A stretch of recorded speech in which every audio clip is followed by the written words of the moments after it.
श्री राम जय जय राम।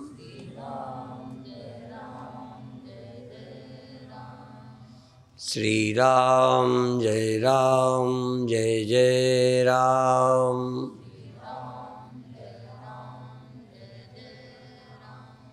श्री राम जय जय राम।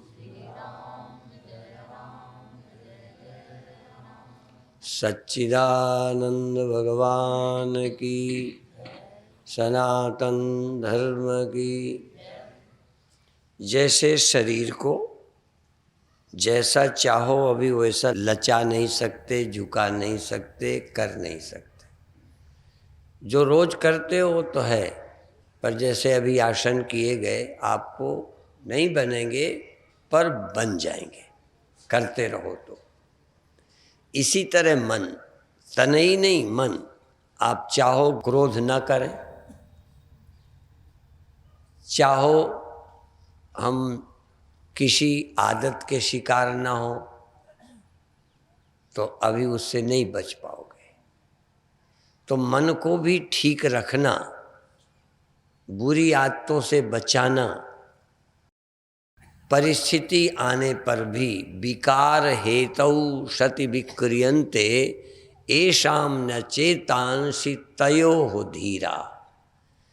विकार का हेतु अर्थात जिसके कारण मन में कोई विकार आता है वो वस्तु है। विकार का हेतु होने पर भी मन को विकारी न होने देना।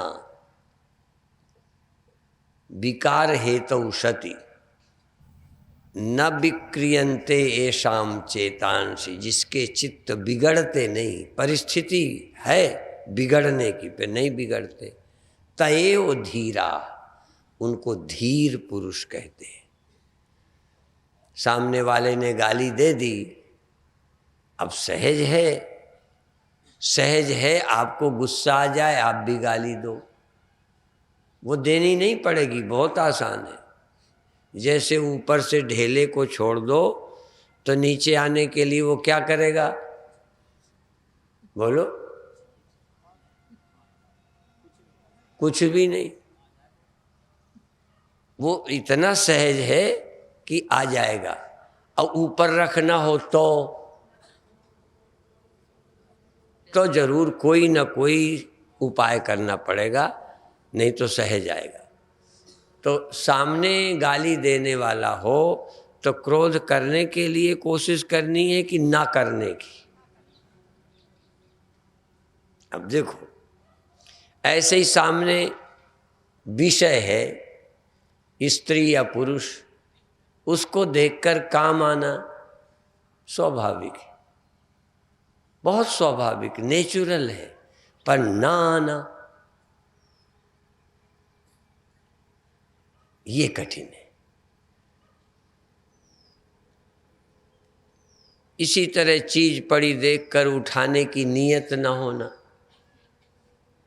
उठाने का ख्याल तो सहज आ जाता है, पड़ी है उठा लो, उस समय ना उठाना। इसी तरह मृत्यु सामने आ रही हो तो डर लगना। डरने के लिए कुछ करना पड़ता है क्या? कोशिश करनी पड़ेगी न डरने के लिए। डर सहज है, इसीलिए इस लोक नीति का हमने बताया था, आहार, निद्रा, भय, मैथुनंच समानम एतत् पशुभिर नराणाम।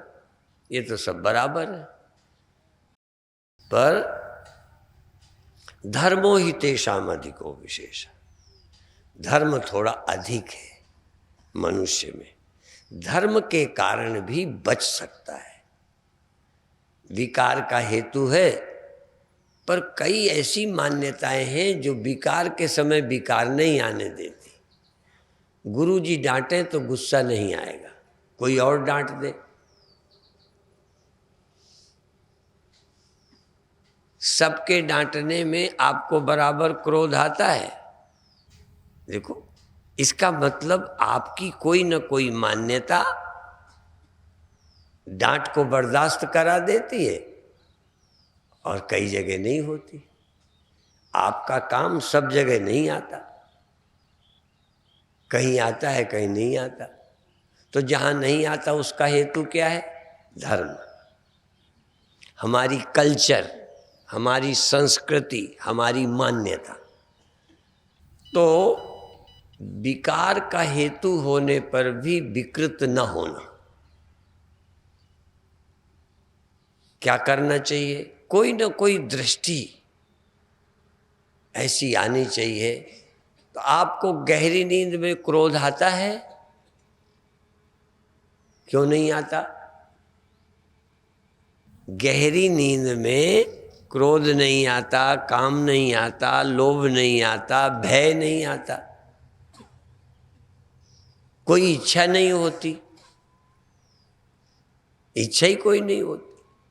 क्यों? उस समय न मैं विशेष हूं न कोई चीज विशेष है। स्वप्न में मैं भी हूं और भी है। स्वप्न में मैं भी हूं, सांप भी है तो डरा सकता है। मैं भी हूं, स्त्री भी है। मैं भी हूं, पुत्र भी है। मैं भी हूं, पैसा भी है। वहां द्वैत है। अकेला मैं नहीं हूं, मैं हूं, साथ में और कोई भी है।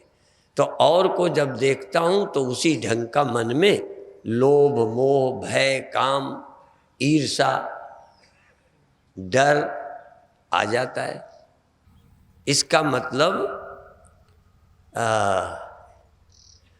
कोई और होगा कोई तो डर लगेगा, और होगा तो काम आएगा, और होगा तो क्रोध आएगा, और होगा तो ईर्ष्या आएगी, और होगा तो मान अपमान आएगा। कोई और ना हो तो अपमान आपको लगेगा। कोई दूसरा कहीं बैठा है तो आपको अपमान लगता है।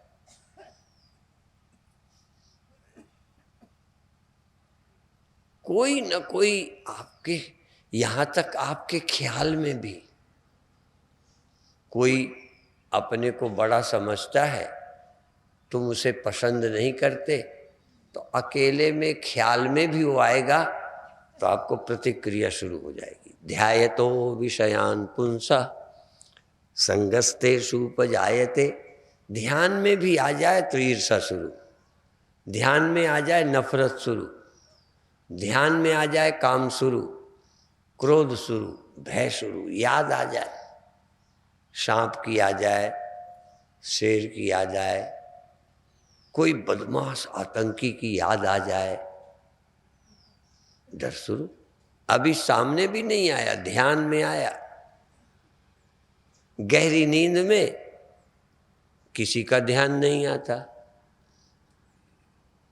देह का मौत का ख्याल नहीं आता। इसीलिए गहरी नींद में कोई भय नहीं होता। भय का कारण, क्रोध का कारण, राग द्वेष का कारण द्वैत है। जागृत और स्वप्न में द्वैत रहता है, गहरी नींद में द्वैत नहीं रहता। समाधि में भी द्वैत नहीं रहता। समाधि तो अपनी हुई नहीं, सुना ही सुना है कि जागते में भी द्वैत नहीं रहता। होश में हम हैं पर द्वैत नहीं, न मेरा देह न कोई और, ख्याल भी नहीं द्वैत का। स्मृति में भी द्वैत।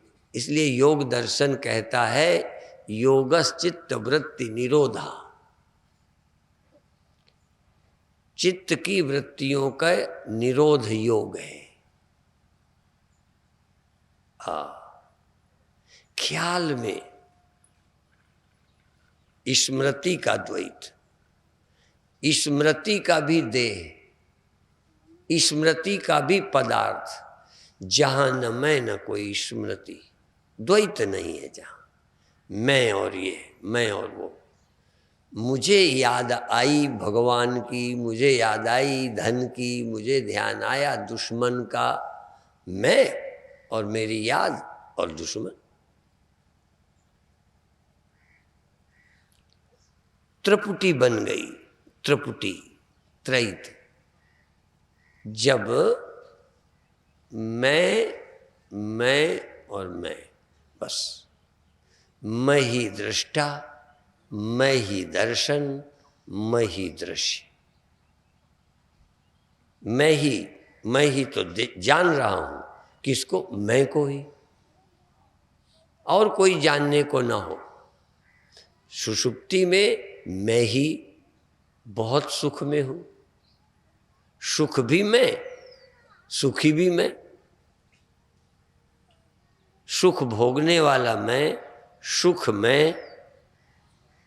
सुषुप्ति में मैं किसी और के सुख से सुखी नहीं होता। गहरी नींद में कोई बताए कि किसका सुख होता है? धन का, भगवान का। गहरी नींद में मुझे मेरा ही सुख है, वहां किसी और का नहीं। मैं ही सुखी हूं। किसके सुख से? बता दो किसके सुख से? किसी और का सुख है। इसी तरह जहां आप ही सुखी हो और आपसे ही हो और आप ही सुख हो, कोई और ना हो, समाधि। मैं ही जान रहा हूं, किसको? मैं होने को। मैं के होने को जान रहा हूं, देह के होने को नहीं, संसार के होने को नहीं। अभी तुम जानने वाले हो किसके? संसार। द्वैत है, तुम दृष्टा हो, ये दृश्य है। जहां दृष्टा ही दृष्टा है, दृष्टा ही दृष्टा है, दृष्टा ही दृश्य है, कोई और नहीं है। मैं को ही अनुभव कर रहा हूं, किसी दुनिया को नहीं, पेड़ को नहीं, पहाड़ को नहीं, स्त्री को नहीं, शरीर को नहीं, देखे सुने विषयों को नहीं। बस मैं ही जानने वाला और मैं ही जानने में आ रहा हूं, कोई और नहीं। यत्र द्वैतमिव भवति तद इतर इतरम पश्यति। जहां द्वैत होता है वहां कोई किसी को जानता है। यत्र अद्वैतमिव भवति, जहां अद्वैत की तरह होता है, तत् केन कम पश्येत, केन कम जिघ्रेत, केन कम विजानीयात। कौन किसे जाने? तो वहां अज्ञानी नहीं है, समाधि में अज्ञानी नहीं है, ज्ञानी है। पर किसका ज्ञानी? कोई और नहीं है जिसका ज्ञानी हो। अभी तक आप ज्ञानी किसके हैं? फला चीज के ज्ञानी हैं। हम फला चीज को जानते हैं, हम सब को जानने वाले हैं, सर्वज्ञ हैं। ए नहीं, वहां सर्व ही कोई नहीं है। जहां एक के अलावा दूसरा नहीं है, वही ज्ञाता है, वही ज्ञान है, वही ज्ञेय है। ज्ञाता वही, ज्ञान भी उसी का, और ज्ञेय भी स्वयं ज्ञेय है। स्वयं ज्ञेय है, स्वयं ज्ञाता है, स्वयं ज्ञान है। वहां तीन नहीं है। यहां ज्ञाता है, ज्ञान है, ज्ञेय है। मैं ज्ञाता हूं, ज्ञान है, आप ज्ञेय है। मैं दृष्टा हूं, दर्शन है, दृश्य है। समाधि का मतलब जहां स्वयं ही सब कुछ है, स्वयं ही सब कुछ है और नहीं, ऐसा ध्यान। पर आप चाहो तो ऐसा कर पाओगे आज? जैसे अभी अमृता के द्वारा आसन हो रहे थे, अभी तो और भी चलो एक आध बन जाएंगे, पर सब उसके नहीं बनेंगे। ऐसे ही जैसा मैं ध्यान बताता हूं, ऐसा ध्यान आप कर लोगे? नहीं बनेगा, मुझे मालूम है। कई बार ऐसा ध्यान तो साधुओं ने ही नहीं किया होगा, कथाकारों ने ही नहीं किया होगा। जैसे कई योगासन करने वालों से कई योगासन नहीं बनेंगे। जरूरी नहीं है कि योगासन करते हैं तो सब कर ही लोगे। ऐसे ही ध्यान करने वाले ध्याता बनते हैं, ध्येय बनाकर ध्यान करते हैं। इसीलिए हमारे गुरुदेव के समय कीर्तन बोला जाता था, कैसे मैं ध्यान लगाऊं गुरुवर। वो गुरु से संशय कर रहा है। लोग ध्यान ध्यान करते हैं तो साधक कहता है कैसे मैं ध्यान लगाऊं गुरुवर, कैसे मैं ध्यान लगाऊं। ध्यान करूं यदि बनकर ध्याता, मैं ध्याता। ध्यान करूं यदि बनकर ध्याता, ध्येय दूसरों भिन्न लखाता। ध्यान करूं यदि बनकर ध्याता, ध्येय दूसरों भिन्न लखाता। एक में तीन बनाऊं, एक में तीन बनाऊं गुरुवर, कैसे मैं ध्यान लगाऊं।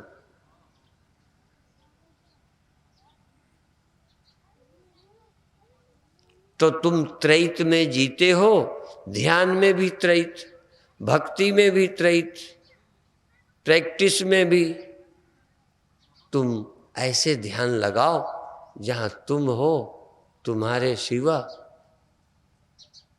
तुम ही ध्याता हो, तुम ही ध्यान हो, तुम ही ध्येय हो, तुम ही ज्ञाता, तुम ही ज्ञाता, तुम ही ज्ञान और तुम ही ज्ञेय।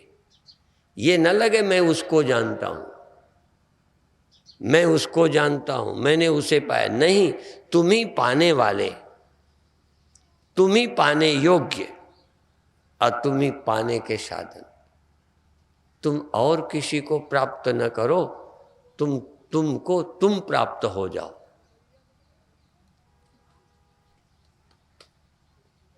अभी जब भी तुमने पाया, धन पाया, पदार्थ पाया, पुत्र पाया, स्वर्ग पाया, नरक पाया, वो पाया, तुमने कभी अपने को आप पाया?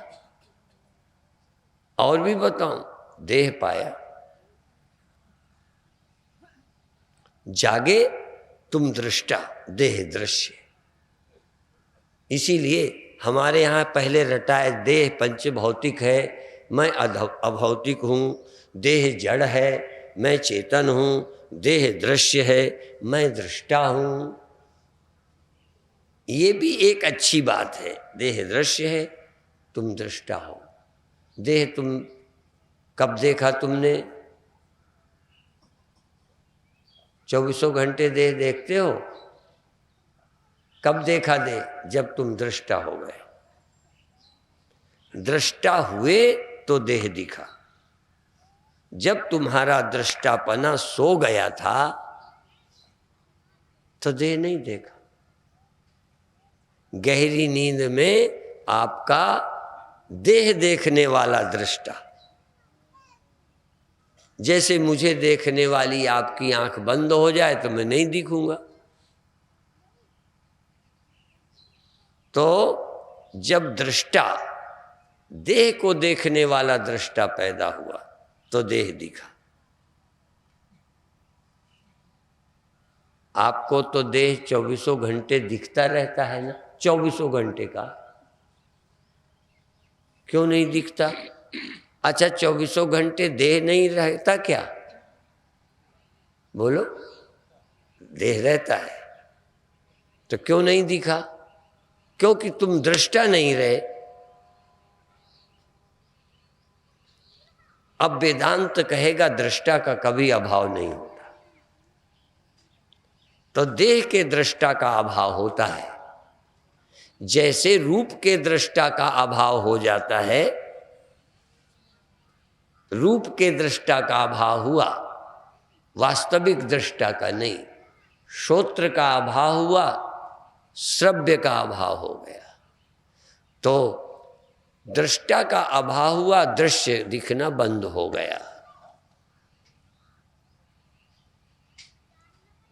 तो जब चेतन न तो दृष्टा बना, जब चेतन तो था दृष्टा न बने तो दृश्य नहीं बने। चेतन होना और बात है, दृष्टा होना दूसरी बात है। जैसे पानी होना अलग बात है, लहर बन जाना अलग बात है। जरूरी तो नहीं कि पानी लहर बने ही। जब तक पानी लहर न बने, पानी है, लहर नहीं है। ऐसे ही चेतन है, दृष्टा नहीं। आप कभी चेतन रहे हो जब दृष्टा न हो?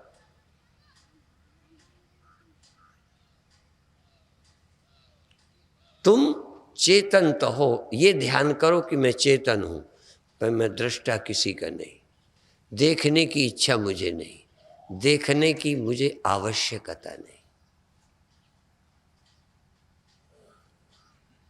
कहीं पर भी ठाढ़े बैठे पड़े उताने, रीढ़ सीधी करने की जरूरत नहीं है। ठाढ़े बैठे पड़े उताने, अर्थात शरीर बैठा हो, लेटा हो, खड़ा हो, कहें कबीर हम उसी ठिकाने।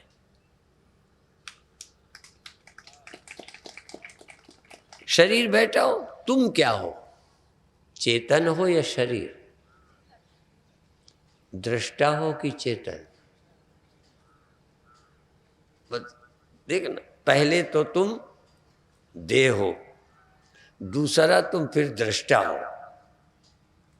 आम लोग देह हैं, बहुत जोर लगाया तो दृष्टा है। देह दृश्य है, मैं दृष्टा हूं। फिर अंत में कहो मैं चेतन हूं, दृष्टा नहीं। और मैं चेतन हूं, मैं दृष्टा नहीं, तो कोई मेरा दृश्य नहीं। मुझे किसी दृश्य के जानने की जरूरत नहीं। तुम कहोगे सब कुछ जाने तब हम सर्वज्ञ होंगे।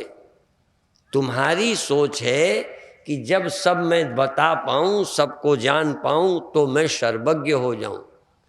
हमारा कहना है कि जब तुम्हारे सिवा सर्व कुछ न हो, तुम ही अकेले हो, तो सर्वज्ञ हो गए। सबको जानकर नहीं, सब कुछ भी नहीं है। दृष्टा दृश्य दो नहीं है, केवल एक है। दृष्टा और दृश्य दो हैं, ये द्वैत है। दृष्टा और दृश्य दो नहीं है, पर 24 घंटे नहीं है, ये मैं नहीं कह रहा। पहले ध्यान दो, कभी दृष्टा भी है और दृश्य भी है। और देखो, पहले देह दृश्य है, तुम दृष्टा हो। पहले जागते ही तुम दृष्टा, देह दृश्य, फिर देह दृष्टा, जगत दृश्य। अब तुम देह सहित दृष्टा हो। पहले तुम देह के दृष्टा, अब तुम देह सहित मेरे दृष्टा, देह सहित मुक्तानगर के दृष्टा, देह सहित पंडाल के दृष्टा। जब दृष्टा देह से मिल गया तो औरों का दृष्टा भी हो गया, बाहर का। जागृत में देह इंद्रियों सहित तुम दृष्टा बने तो जगत देखा। जब तुम केवल देह के दृष्टा थे, थोड़ी देर केवल देह के दृष्टा, शरीर पड़ा है या बैठा, अब दूसरा, ठाढ़े बैठे पड़े उताने, कहें कबीर हम उसी ठिकाने।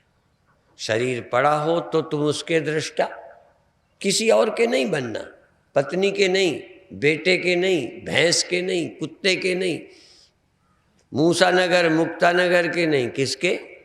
देह के।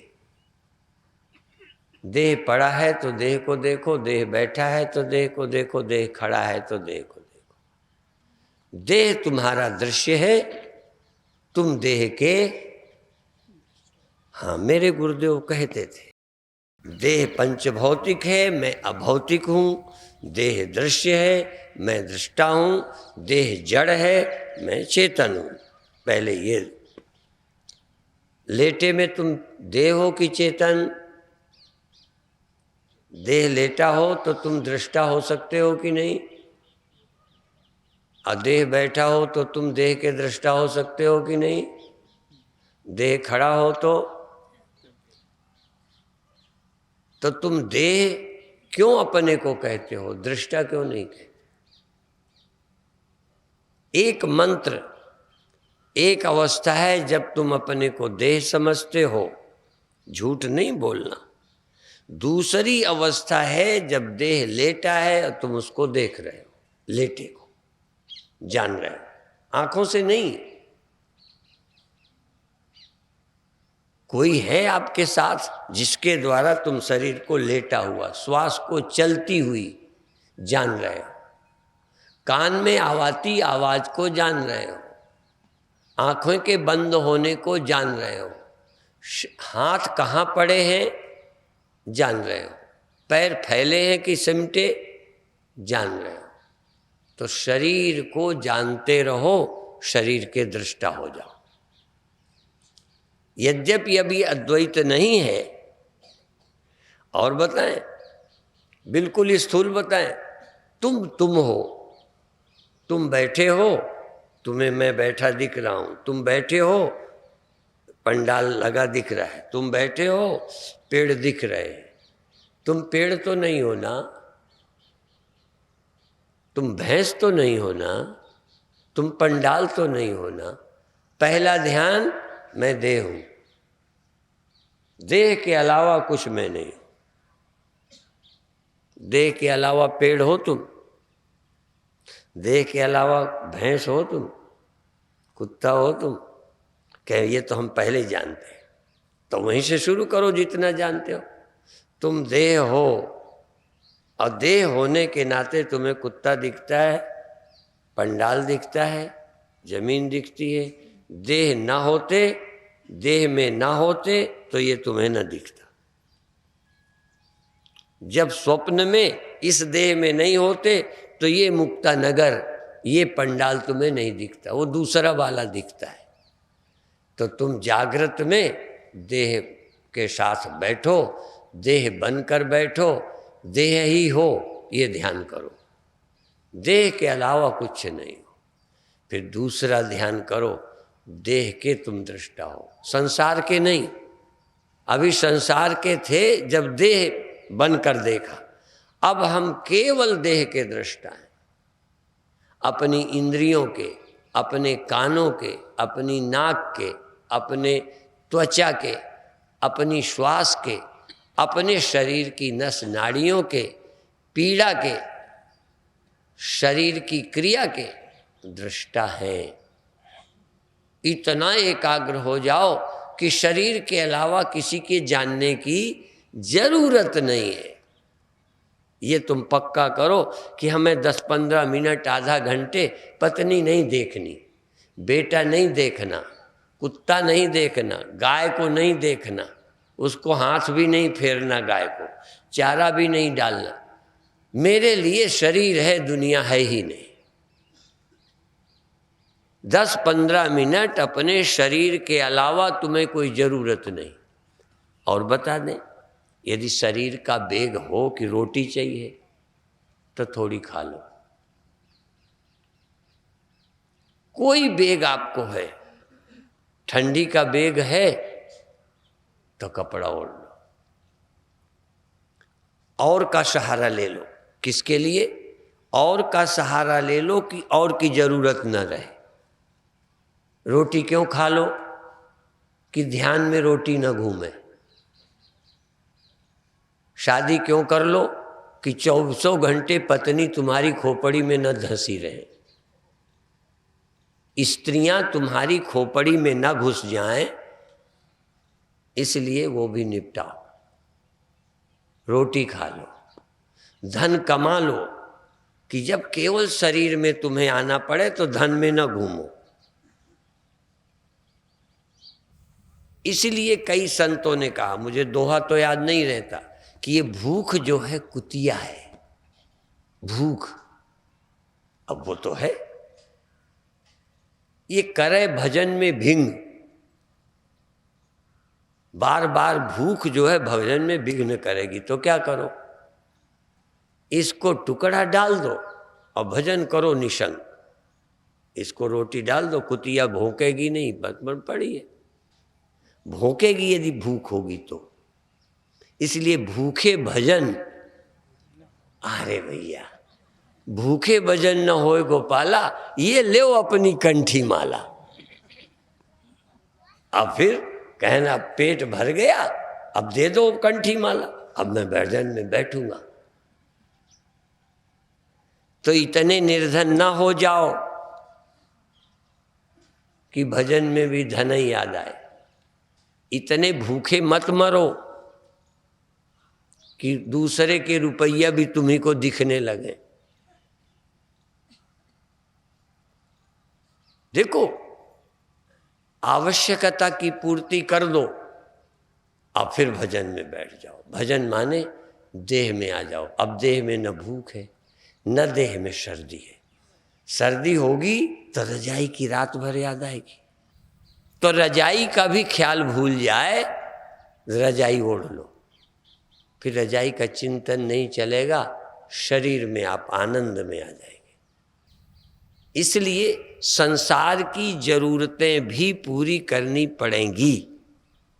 आवश्यकताओं की पूर्ति कर दो। इसीलिए यदि जवानी में कई जवान साधुओं के चेला बन जाते हैं, फिर एक ही गुरु जी से शिकायत है कि मेरा मन स्त्रियों में बहुत जाता है।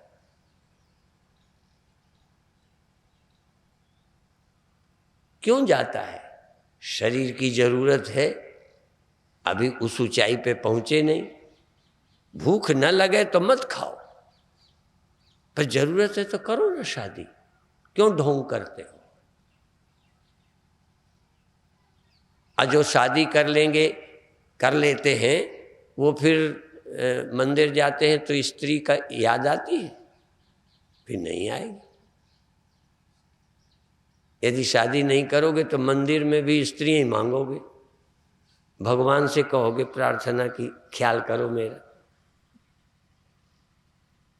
इसलिए शरीर के द्वारा जो बाहर की चीजें चाहिए वो पहले पूरी कर दो, फिर तुम्हारे पास सिर्फ शरीर रह गया। कौन सा शरीर? जिसको अभी इस समय रोटी नहीं चाहिए। ऐसा शरीर जिसको अभी 4 घंटे, बोलो, ऐसा शरीर जिसको अब हमें कुछ घंटे स्त्री नहीं चाहिए। ऐसा शरीर, ईमानदारी से, ऐसा शरीर जिसको अभी कपड़ा नहीं चाहिए, न ठंडी है न गर्मी, थोड़ी देर। ऐसा शरीर जिसमें कहीं पीड़ा नहीं है, बैठा है तो बैठा है, पैर फैलाने के लिए मन नहीं, फैलाए हैं तो समेटने का मन नहीं। इसलिए पीड़ा रहित शरीर चाहिए। थोड़ी देर ऐसा शरीर चाहिए जिसमें कोई मांगा ही नहीं है, न रोटी मांग रहा है न कपड़ा मांग रहा है। वो नारा नहीं, रोटी कपड़ा मकान दो वरना गद्दी छोड़ दो। अब रोटी कपड़े के नाम से लोग धर्म से तोड़ रहे हैं। हम कहते हैं इतना रोटी कपड़ा दे दो समाज को जिससे वो राम के साथ जुड़ सके। नहीं तो नेता बरगलाएगा, तुम्हारे को रोटी नहीं मिली, तुम्हें ये नहीं मिला, तुम इसलिए तुम धार्मिकों को वोट मत देना, हमें दे दो। तमाम लोगों को रोटी के नाम से, कपड़े के नाम से, धर्म से तोड़ा जा रहा है। इसलिए अभी विदेशों में ये राजनीति नहीं चल सकती। वहाँ रोटी कपड़े के नाम से कोई राजनीति नहीं कर सकता। ये अभागा देश भारत है कि जहाँ सुविधाओं के नाम से धर्म से तोड़ा जाता है। कि बाबाओं के चक्कर में क्यों पड़े हो? रोटी की बात करो, गरीबी हटाओ। इतने वर्षों से राजनीति गरीबी के नाम से हो रही है। इसलिए हम पहले कहना चाहते हैं कि शरीर की जरूरतें पूरी कर दो और फिर बैठ जाओ ध्यान में, फिर दृष्टा बन जाओ शरीर की। फिर थोड़ी देर को देह भी नहीं चाहिए, क्या करना? गहरी नींद में जैसे देह से लेना ही देना नहीं, पर जोर से ठंडी लगे, कोई सुई चुभो दे तो देह में आ जाओगे। गहरे सोए हुए को देह में लाया जा सकता है। जरूरत ने, दर्द ने तुमको नींद से बाहर लाके खड़ा कर दिया। जरूरतें तुमको घसीट लेती हैं, इसलिए आवश्यकता की पूर्ति कर दो और वासनाओं का त्याग कर दो। अब बड़े होने की वासना, सुखी होने की वासना, बड़े होने की वासना, स्वर्ग जाने की वासना तुमको घसीटती रहती है, इसलिए उसका त्याग कर दो। ब्रह्मलोक लो भोग जो, चाहे सबन को त्याग, वेद अर्थ ज्ञाता मुनि कहत ताहि बैराग। रोटी को छोड़ने वाला बैरागी नहीं, स्वर्ग की इच्छा को छोड़ देने वाला बैरागी। राजा बनने की इच्छा को छोड़ देने वाला बैरागी, रोटी की इच्छा छोड़ने वाला नहीं, कपड़े की जरूरत छोड़ने वाला नहीं। ये तो जरूरत है, ये कोई मेरी वासना है क्या? वासना है स्वर्ग की, वासना है राजा महाराजा बनने की, वासना है जाने क्या, सुख मुझे मिले, सुख मुझे मिले। सुख नहीं बाहर ढूंढना, कष्ट जो आता था उसको हटा दिया। कष्ट आता था बाहर से, सुख बाहर से नहीं आता। तुम्हें भ्रम है, सुख बाहर से नहीं आता, कष्ट आता था। तो कष्ट के आने के द्वार बंद करो। ठंडी बाहर से आती थी, कपड़ा पहन लो, अब कहाँ से आएगी?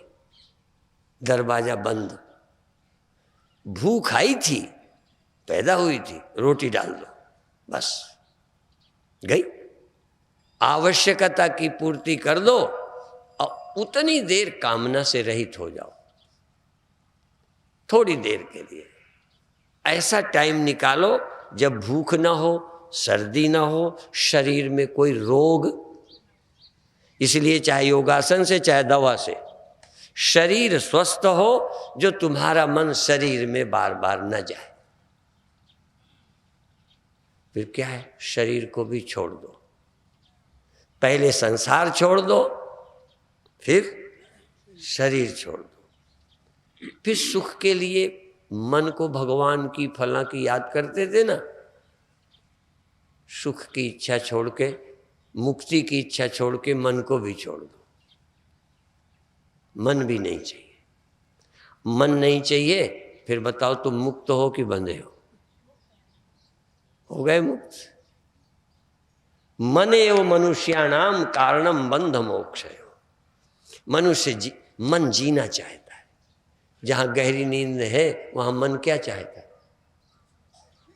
कुछ नहीं। मन है तो जीना चाहता है, मन है तो रहना चाहता है, मन है तो पाना चाहता है। जहां मन ही नहीं है, क्या पाना चाहेगा?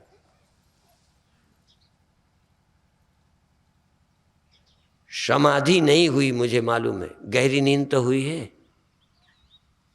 उस समय क्या चाहिए था? बोलो। मुक्ति चाहिए, भगवान चाहिए, गहरी नींद वाले को। इसका मतलब मन नहीं तो हमें भगवान भी नहीं चाहिए, स्वर्ग भी नहीं चाहिए, मोक्ष भी नहीं चाहिए। ये मन की ही भूख थी, वो भी मिट गई। अब क्या हुआ? मन की तो मिट गई और रह गई अब केवल तन की। अब केवल तन रह गया बस। ज्ञानी के पास मन न, वैसे तो कहते हैं न तन ही रहा न मन ही रहा, बाजीगर वाला खेल खत्म हो गया। अपने गुरु जी की महिमा कहाँ लग कहूँ, मेरा दुई वाला दाग खत्म हो गया। दुई का, द्वैत का। मैं हूँ, भगवान मिल जाए, मैं हूँ, स्वर्ग कहीं है मिल जाए ना। मेरे से अलग न स्वर्ग है, न मेरे से अलग भगवान है, क्या चाहूँ मैं। इतनी समझ के बाद मन भी गया। अब शरीर है, भूख लगेगी तो मन आ जाएगा, प्यास लगेगी तो मन आ जाएगा। जब तक शरीर है तब तक मन मर गया है तो भी आएगा। ज्ञान से मन मर गया है, स्वर्ग नहीं चाहिए, मोक्ष नहीं चाहिए, भगवान नहीं चाहिए, शांति नहीं चाहिए, पर शरीर है तो रोज मन पैदा होगा। दर्द होगा तो मन पैदा होगा, भूख लगेगी मन पैदा होगा, रोटी डाल दो खत्म। अब जिनको अभी बड़ा बनने का शौक है उनका मन रोटी खा के भी रहेगा, कपड़ा पहन के भी रहेगा, एक जगह का मिनिस्टर होके भी आगे जगह का रहेगा। ये सब बढ़ने बढ़ाने में लगा रहा है, लगा रहेगा, चैन नहीं पाएगा। इसलिए चैन के लिए ये विज्ञान चाहिए, ये समझ चाहिए। मान लो तुम छोड़ो, मैं ज्ञानी हूं नहीं हूं, अज्ञानी हूं, पर सपोज यदि मेरे को भी अभी बड़े होने की भूख हो तो मैं मन से मुक्त हो जाऊंगा।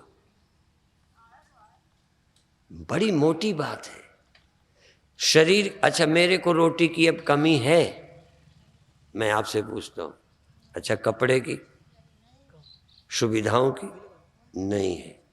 अब भी यदि कोई कमी है तो क्या होगी। मान लो अब भी मेरे को कमी है तो बेवकूफ़ी नहीं है।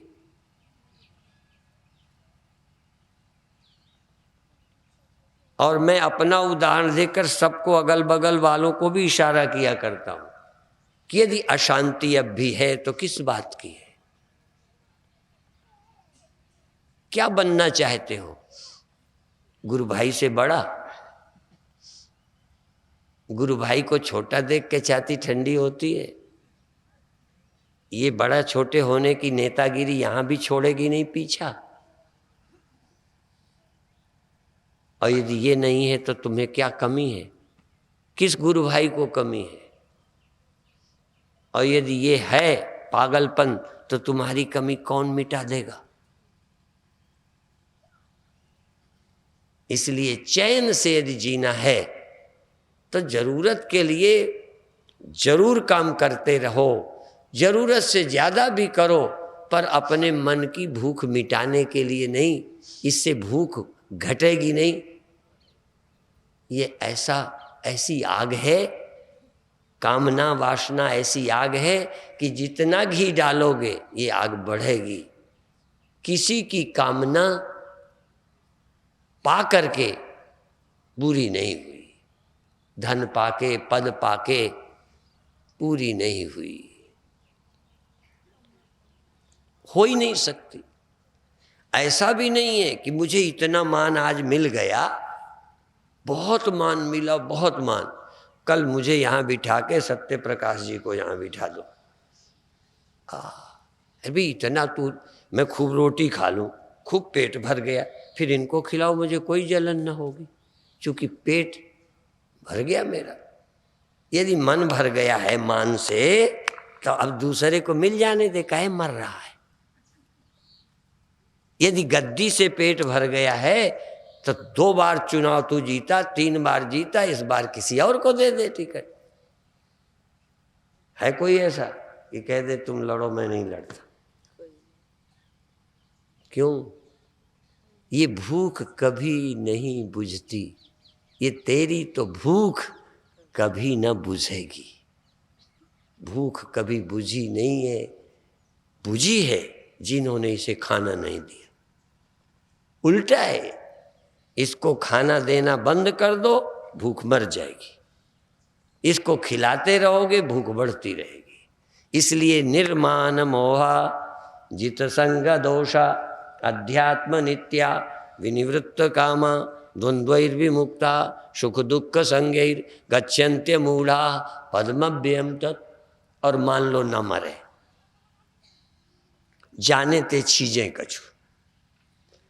अब देखो, मुझे भी मान प्यारा लगता है, जरा गहराई से देखना, इसीलिए अपना उदाहरण देता हूं। जहाँ औरों की ज़्यादा इज्जत होती है, थोड़ा थोड़ा गड़बड़ाता है, और मेरा थोड़ा कम गड़बड़ाए तो मेरे चेलों का तो बहुत ही बुरा हाल होता है। क्या कहते हैं, आप वहाँ क्यों गए जब कोई इज्जत नहीं? मेरे को समझाते हैं, ऐसा शायद ही चेला हो जो गुरु का मार्गदर्शन ना करे।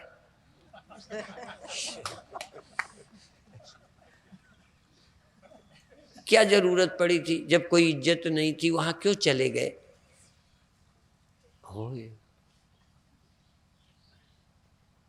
मेरे साथ होता है ऐसा। एक के गुरु दूसरे गुरुओं को गिर के प्रणाम करते थे, वो इसी इलाके के, गिर के प्रणाम करते, तो चेले कहते आपको तो अपनी इज्जत का ही नहीं, हमारी भी गंवाते हो। अब गुरुजी ने प्रणाम बंद कर दिया तो चेलों की छाती ठंडी हो गई। ये है मन, इसको कहते हैं मान। मैं नहीं कहता कि मान नहीं प्राप्त करो, पर ना मिले तो परेशान क्यों? क्या तुम ऐसी मान की मछली हो, ऐसी मान की मछली कि पानी में रहे तो भी ठीक और जमीन में आए तो तड़फे नहीं? अर्थात हम सब मान रूपी पानी की मछली, मिलता रहता है तो मछली बड़ी खुश है, और जहां नहीं मिला तड़पती है, लगता है आत्महत्या कर लें, कहाँ मरें, हमारी क्या वैल्यू, हमें क्या मिला साधु होके भी, आपके चेला बन के हमें क्या मिला, सब तो उसको मिल गया। ये है जिंदगी। बहुत कम लोग हैं जो मन को देख पाते हैं। दुख है क्या?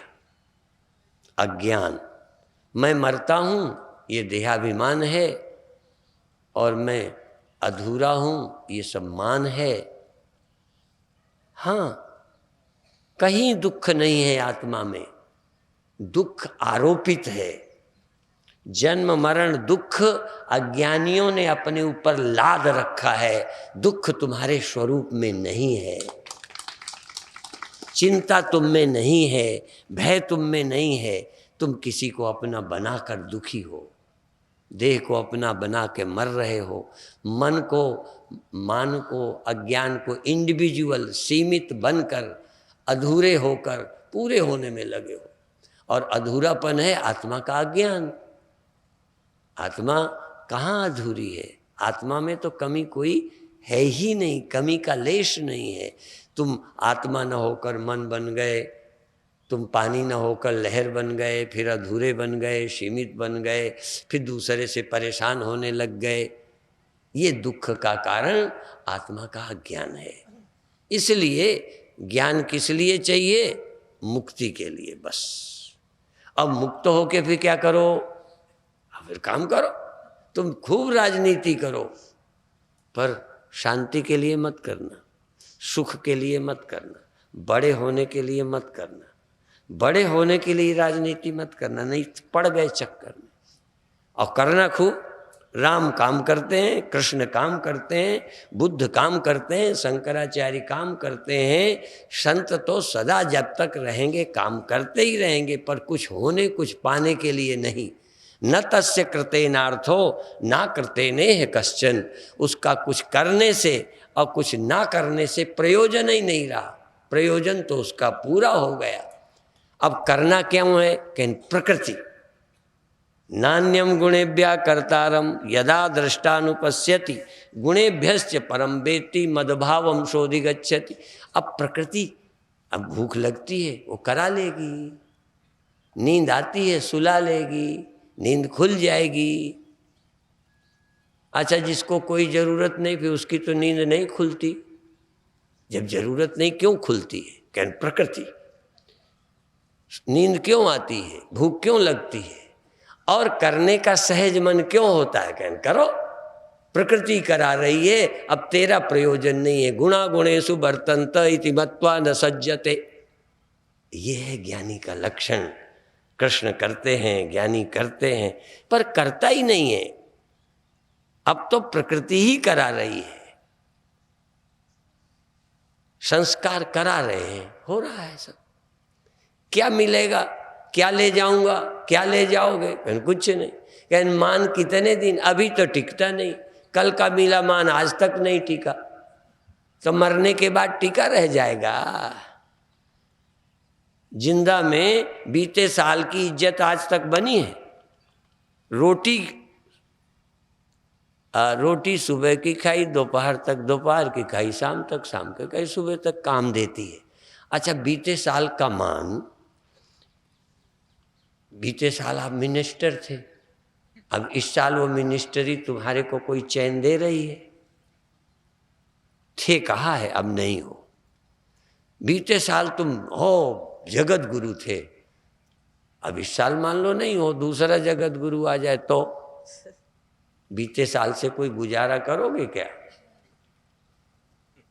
इसका मतलब रोटी तो कुछ घंटे भी टिक जाती है, पर अभी अभी माला पहनाकर मुझे बड़ा कर दो और थोड़ी देर बाद अभी अभी नीचे कर दो, दूसरे को कहो भूल हो गई थी, ये हैं सबसे बड़े, दूसरे बना दो।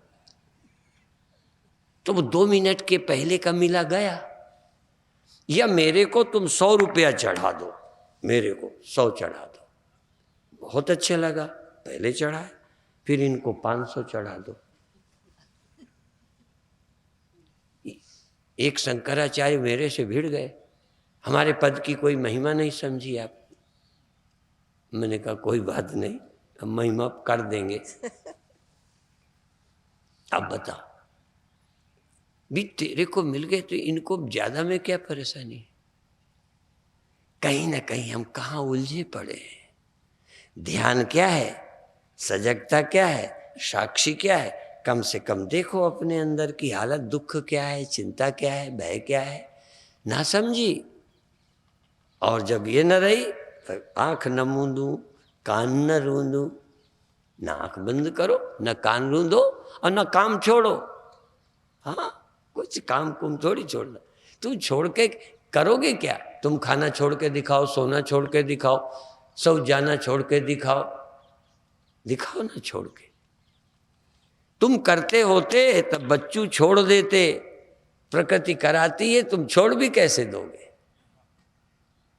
इसलिए न जग छोड़ो, न हरि भूलो, कर्म कर जिंदगानी में, रहो तुम दुनिया में ऐसे जैसे कमल रहता है पानी में। ऐसे रहो चैन से, कुछ पाना नहीं, कुछ खोना नहीं, कोई डर नहीं, ऐसी जिंदगी का अनुभव करिए। फिर मैं ब्रह्मलीन स्वामी अच्युतानंद जी महाराज, जिनकी कृपा से ये संस्था यहाँ थी, यहाँ पहले भी आए, मुक्ता देवी के स्थान पर आते थे, फिर एक आध बार बीच बाजार में भी कार्यक्रम हुआ। अब हर वर्ष हो जाता है, दिन तो बदल जाते हैं क्योंकि व्यस्तता रहती है, पर हर वर्ष हो जाता है। आप सबका सहयोग रहे, परिस्थितियाँ टाइम की मजबूरियाँ रहती हैं, कभी कम कभी ज़्यादा, तो वो आपके लिए ये समझ के, बाकी तो किसी की इच्छा, हमारी इच्छा भी, बड़े होने की भूख पूरी हो गई, ब्रह्म होने की भूख पूरी हो गई, उस अस्तित्व से अतिरिक्त और कुछ नहीं है, रहे तो न रहे तो ये समझ आ गई, जीवन धन्य हो गया। इसलिए इसी को बार बार पढ़ो, बार बार सुनो।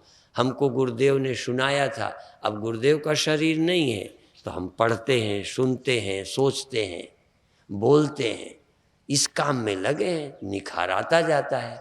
आप भी, जो हथियार काम में नहीं लिया जाता जंग लग जाती है। हाँ, हथियार, कपड़े भी बिगड़ जाते हैं, किताबें कागज पुराने हो जाते हैं, सब कुछ तो जा रहा है। इसलिए इसमें शान चढ़ाते रहो, शान, वो वाली शान नहीं। हाँ, ये जरा रोज प्रैक्टिस की शान, बुद्धि में शान चढ़ाओ, जिससे तुम्हारी ये तेज शक्ति रहे, जिससे तुम, इसलिए तेजस्विनामधीतमस्तु माँ विद्विषा वही, ओम सहना ववतु सहनौ भुनक्तु सह वीर्यम करवा वही, तेजस्विनावधीतमस्तु माँ विद्विषा वही। मेरा सुना पढ़ा तेजस्वी हो, तेज हो, कामयाब हो। क्या कामयाब? मुक्ति में कामयाब हो, शांति में कामयाब हो, निश्चिंतता में बंधन को काट कर फेंकने में। क्षुरस्य धारा निशिता दुरत्या दुर्गम पथस्तत् कबयो बदंती। ये पथ दुर्गम है, लेकिन पड़ जाए तो देर नहीं लगती। वो रामायण की चौपाई है ना, ज्ञान की पंथ कृपाण की धारा, बड़ी तेज धार है। ज्ञान के मार्ग की धार बड़ी तेज है। ज्ञान का पंथ कृपाण की धारा। कहने लगे फिर क्या होता है? कहने परत खगेश न लागे बारा। पड़ जाओ तो मुक्ति में देर नहीं लगेगी, तुरंत बंधन कट जाएगा, देर नहीं लगे। कई लोग कहते हैं अरे ये तो ज्ञान का पंथ कान की धारा है, चलोगे तो कट जाओगे, मर जाओगे, फलाना हो जाएगा। हम क्या कहते हैं? ज्ञान का पंथ कृपाण की धारा, परत खगेश न लागे बारा। कल्याण में विलंब नहीं होगा, दुख से छुटकारे में देर नहीं लगेगी, समझते समझते काम हो जाएगा। ये है अभिप्राय। इतना ही कहकर समाप्त करते हैं। ओम शांति शांति शांति।